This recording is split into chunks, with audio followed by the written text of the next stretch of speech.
This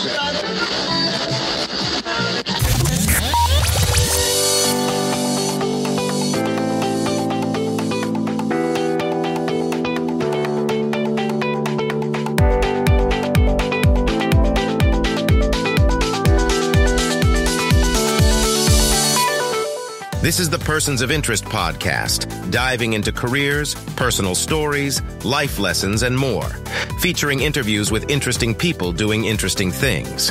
And now, here's your host, Derek Dockett. I decided to do another edition of the Persons of Interest podcast, first one of 2024. In this episode, as people know, I continually always talk to people from the college athletics world, and in this episode, it's no different. A guy I followed on Twitter for a long time, actually, since my time working in the Missouri Valley Conference.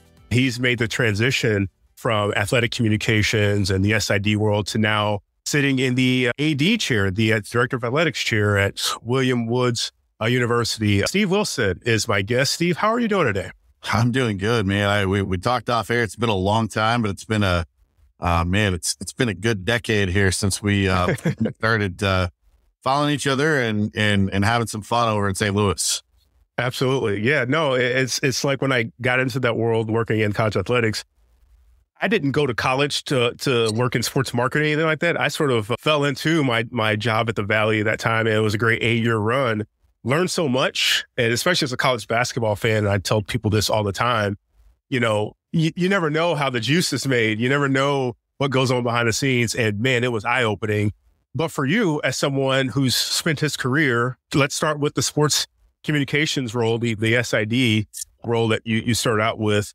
Was that something you thought you were going to end up with when you first got into the your first career role? No, I was going to be a play-by-play announcer. It all started with radio. I was blessed with a friend of the family who was a sports director at KSAL in Salina, Kansas. He needed a guy. They were doing internet audio broadcasts of St. John's Military School over there, which, if you know anything about it, St. John's is closed now, but it was a military school where a bunch of kids came in from all over the planet, and they played football. They played 8-man football in Kansas, and they didn't have, their fan base wasn't in town, so they put these games on the internet, and that was my first role. I froze on the air the first time. I figured it out real quick, and then my good friend David Tolley over at Kansas Wesleyan gave me an opportunity to do some game day stuff.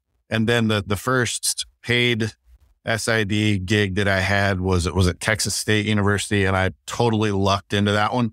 They posted the job. They had every intent of promoting one of the guys that was already there. They were going to leave it posted for however long they have to leave it posted. I saw it, applied. That guy decided he wasn't going to do it, and they needed to hire somebody. So the interview went well, and I moved to San Marcos, Texas, and I guess the rest is history. There you go. All right. So it's funny you say that, because I have a lot of my friends that are still working in college athletics, similar stories where it's sort of, they stumbled into something. I mean, there are several I know that have had the graduate school work and they've just worked their way up, but I definitely know a few that just sort of quote unquote stumbled their way into it. The play-by-play, where'd that inspiration come from that you wanted to do that? Was that just something from growing up as a kid, or? Yeah, I really think, and the guys that he's a general manager of a radio station, a radio group now. His name's Chris Allison. I had no intent of doing that. In fact, I went to college. I was a freshman at Kansas State. My major at that point was agriculture. I was going to be a golf course superintendent, and then started hanging around Chris, figured out that sports was pretty cool. And started wanting to do this with Chris. So I switched my major over to journalism, have a communications degree from K-State. And then, I kind of caught the bug. I kind of thought it was cool on Friday nights while some of my friends were out doing whatever they were doing. I was at high school football games, and that turned into doing some college football games on Saturdays for some small colleges. And then, it's infectious to be around college athletic departments. Yeah. And I decided that's kind of where I wanted to be after kind of late in the phase of undergrad work at K-State. When you first got into doing sports information and athletic communications, in your opinion, what was the most difficult aspect of the job to grasp? Well, it's a lot different world than it is now. One, there was no social media. There was Facebook, but we didn't have team pages and things like that. You had to physically, when I first started at Texas State, you had to physically be in the office to update things like stats. And so it took me a minute to get used to the hours. And that's something that's going to take anybody a little bit to figure out. It's not an 8 to 5. It's not a 9 to 5. It's a kind of around the clock thing. And then, I didn't really have, I didn't have difficult coaches to work with. They were great people. Karen Chisholm at Texas State, the former volleyball coach, Suzanne Fox was the head women's basketball coach, and Ty Harrington, the baseball coach, were all phenomenal people. And those were the three kind of mainstays for me. And then I had some involvement in football, but I knew basics on what it involved to put on a game from the, I learned a heck of a lot from a guy named Ron Mears that is a true pro and did it the right way for a long time. I had to learn to be a little more detail oriented, a little bit more organized. You have to self-impose deadlines in that world. I still remember my first media guide that I ever did was like a week late, and I was embarrassed because I didn't self-impose enough deadlines on myself. That didn't happen again. So you have to, and young people in the profession, it's not going to be like college. There's not a syllabus in the professional world. So you got to create your own and manage your calendar and set your own deadlines, or otherwise something's going to fall through and time doesn't stop. Yeah. I totally get that. Let's fast forward to your time at Park University. Yeah. Because I feel like that's where I really connected with you. And correct me if I'm wrong, I feel like you were doing a little bit of everything there. Like, you had a little bit of a stint as a coach. You were doing media relations, where you feel like I've seen you tweet about compliance, and maybe that's what ultimately got you doing more administratively and you landing in the AD chair there. Yeah. I had a phenomenal athletic director there. His name's Claude English, and Claude he was a basketball coach, played in the NBA for a little while. He wanted me to be an athletic director if I wanted it. He wanted to give me every tool that I could possibly get my hands on to do that. I started as the SID, was promoted to assistant AD around the same time that we had an opening for a women's golf coach.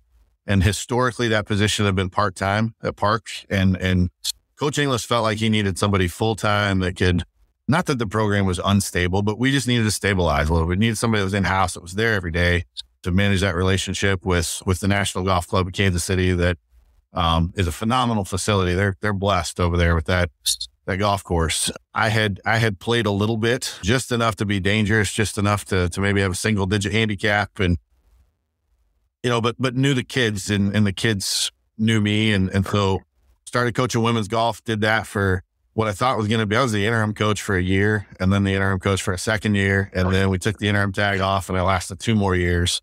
You mentioned compliance. Right after that, we added a men's golf team, added like 7 sports. And so we needed to be we needed a compliance wing. I knew the NAIA rule book pretty well.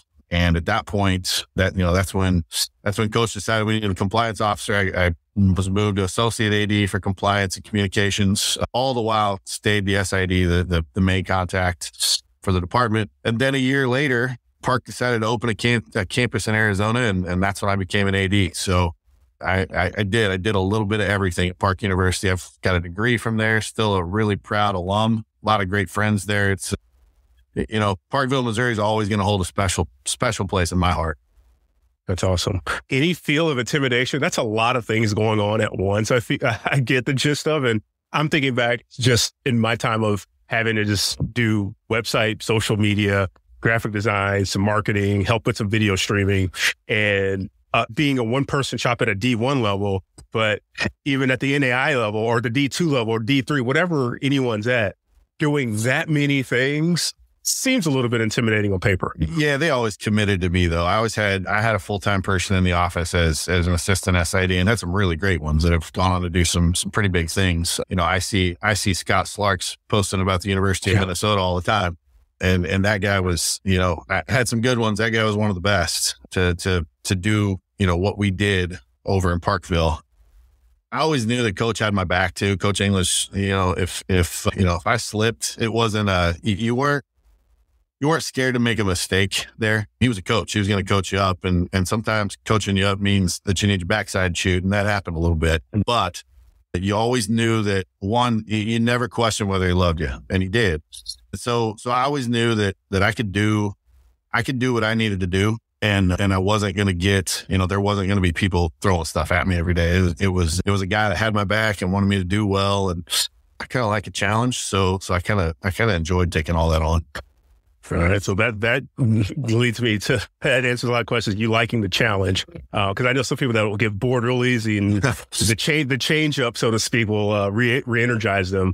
The switch over to go into being an AD, you mentioned it was, Park opening the campus in Arizona is what spurred that on. So what did that look like? Is that a program starting from scratch? Are you taking over something that's going different there? How does that look in that transition? And what's sort of the things that you start with in that role of being an AD first time at a new place? Yeah, it was not a normal AD job. So my wife and I walked onto that campus August of 2018, and there were 4 people in the building. It was us 2, and she worked in financial aid, campus center, coaching. She was a recruiter. She did a little bit of everything. We had our chancellor and our chancellor's wife, who was the academic director, provost, essentially, for that campus. It was lonely. I'd gone from 300 something student athletes to nothing. And we had to recruit 300 in a year. So it wasn't walking into an established department. It was a build, putting together anywhere from 11 to 15 programs. I was also recruiting a golf team down there. So we launched in August of 2019 and had 290 student athletes on that campus in a year. So went from very quiet to very vibrant in a quick amount of time. Well, there was a lot to get done there. I'm still proud of what they're doing. We kind of laid some foundation, and they've grown. Park Gilbert's fun to follow. They're good. A couple of the coaches that I hired are still there. So fun to follow them, and fun to, just see how they've taken the program from day one. As the athletic director, do you sort of, hold the sports communication piece a little bit higher in regard in terms of your expectations? Yeah, I tell we've got a really good one here at William Woods. We've got John Roushkolb, who's one of the more talented guys in the industry, and he's got a tough job because he's got somebody who did the job for a long time. NAIA people thought enough of me. I don't think enough of myself to have the Ike Pearson Award, but I've got that hanging on the wall. So when he walks in, he sees an Ike Pearson plaque, and I don't want that to intimidate anyone. John is incredible at his job. What I want to be is a resource if I can. I want to help him where I can. I want to, there's been a couple times when I've sat back down at the computer and done stats for a basketball game here just because we have so much going on. Now, John will tell you that I'm essentially a young old dog because I won't learn new programs. I got to go back to the old stuff that I used, and the world's changed. But I also tell him a lot. He and Casey Weeder, who's our assistant AD for media, I tell them there's no way I could do the job now. I'm 6 years removed from it. I'm not qualified to do it anymore. It's not the same as the job that I did, and I didn't adapt like those guys did. What I often tell people, I've been thinking about this a lot since we started speaking. People need to, if folks want to be an AD, that's awesome. I hope they do. I hope they rise in the ranks, but they need to enjoy where they are right now, because some of my most fond memories are looking back on that, game days as an SID and making sure the table's running right, making sure we've got everything in place. And it's something you can be proud of when you look at that finished product of a game. And I don't always get that now. I'm more, sometimes we'll be watching a game and it's like, I don't know what to do with my hands. I don't know what to do because I'm just watching. But yeah, I think it could be tough for, somebody in sports communications to be working for somebody who did it before, unless the person that did it before, the new leader, needs to have the right attitude about it. I'm a helper when I need to be. And there's no comparing. Because it's just different. The way he has to cover a game now is different than I ever did. That's awesome.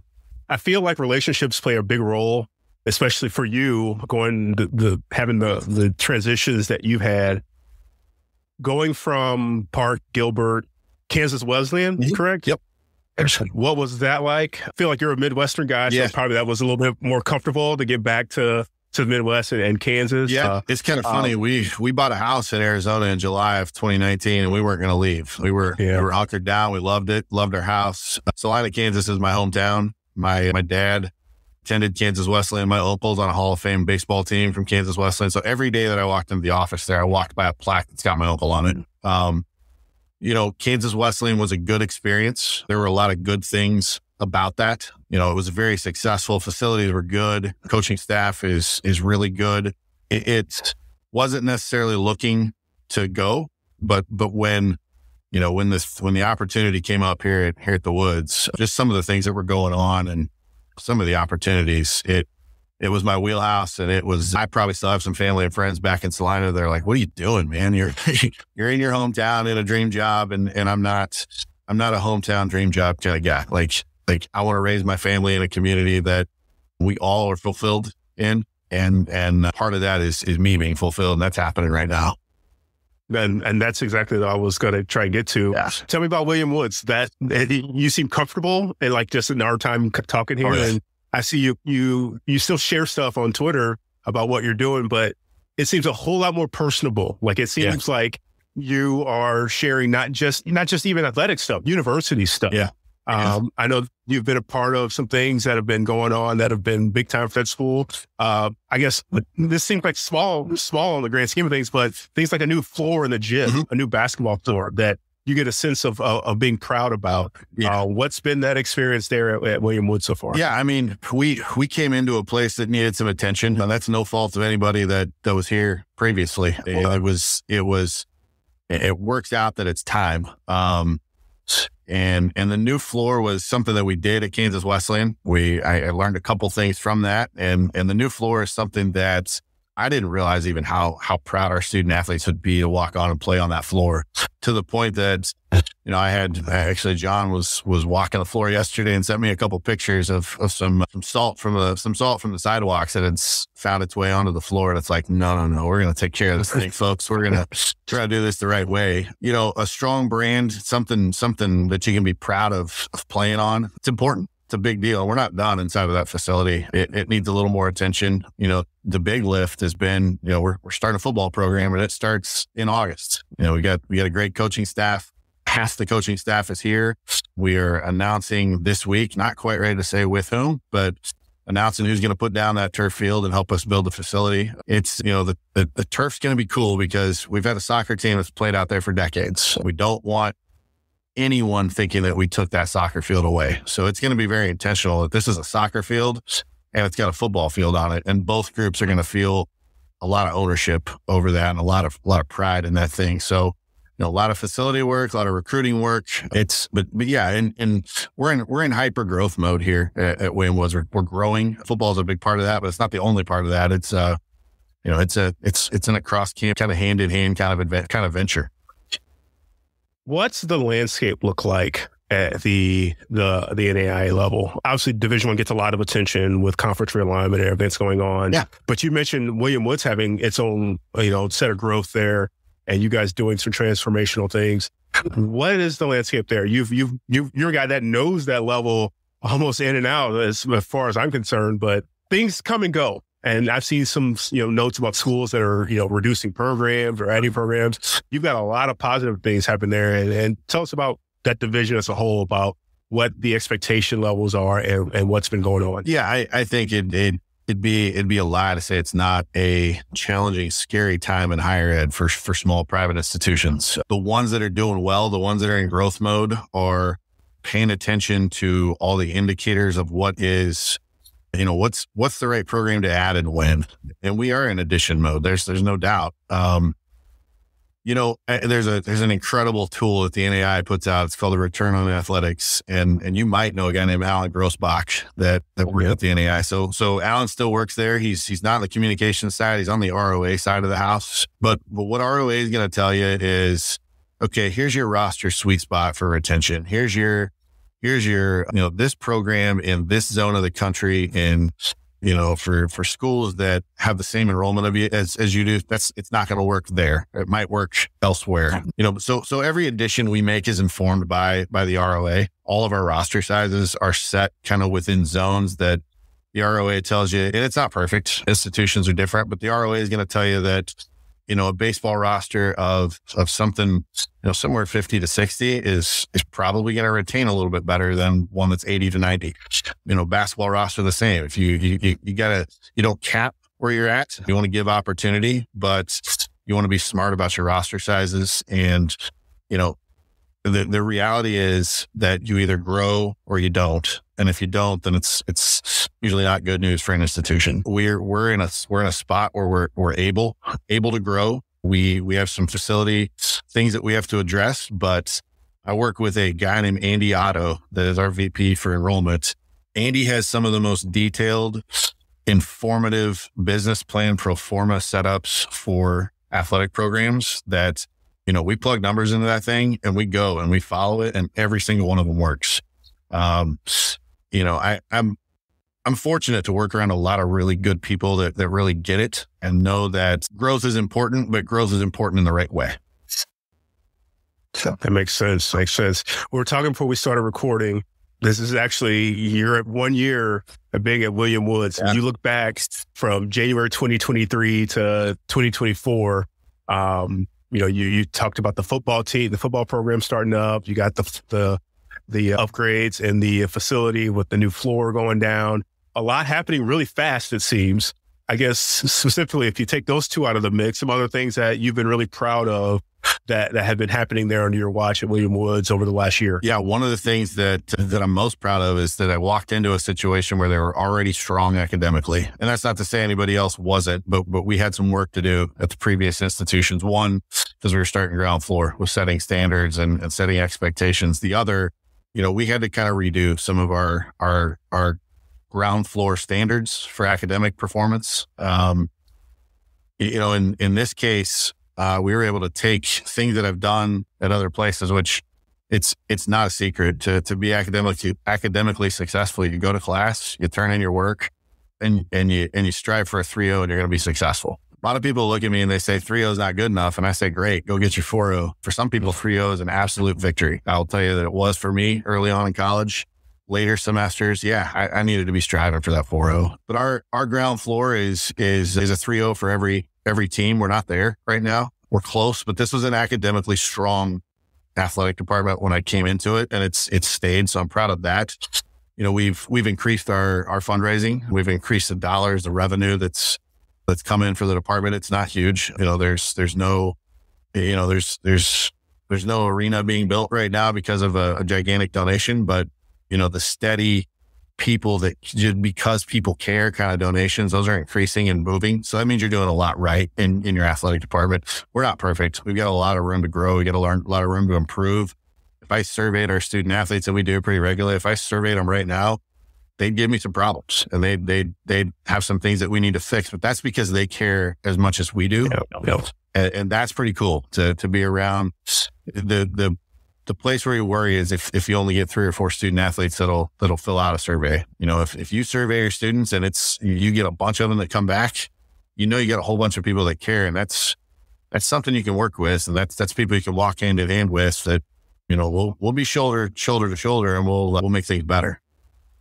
That's awesome, man. I'm so happy to hear you've had success in those challenges and continue to make the step up the ladder. Going from the SID chair to the AD chair is an accomplishment in its own. So yeah, I know you've got more work to do. It sounds like you're still churning and burning there with more to come. We are. There's a lot more to come. Going to be a fun fall, but a fun spring ahead of us too. I mean, we've got a men's basketball team that's peaking right now. We got a women's basketball team that's growing, and they're growing in experience every day. So it's a fun basketball season around here, and then you wouldn't believe it by the temperatures, but spring sports are right around the corner. So it's coming. It's coming, and it's fun.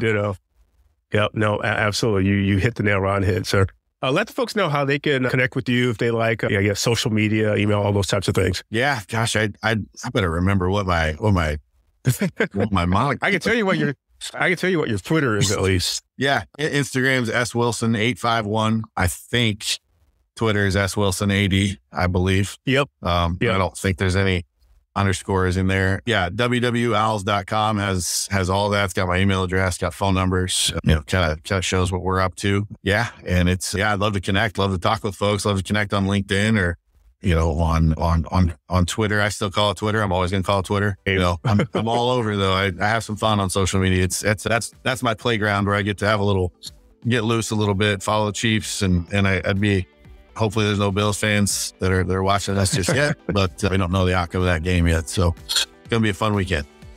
Absolutely. I really appreciate you for doing this, sir. Thanks so much, man. It's been great to stay connected all these years, and I wish you nothing but complete success. I love following what's going on, even though I have no connection to school, but it's great to see people doing it the right way and having some success at it. Yeah, I appreciate that. Thanks for having me on.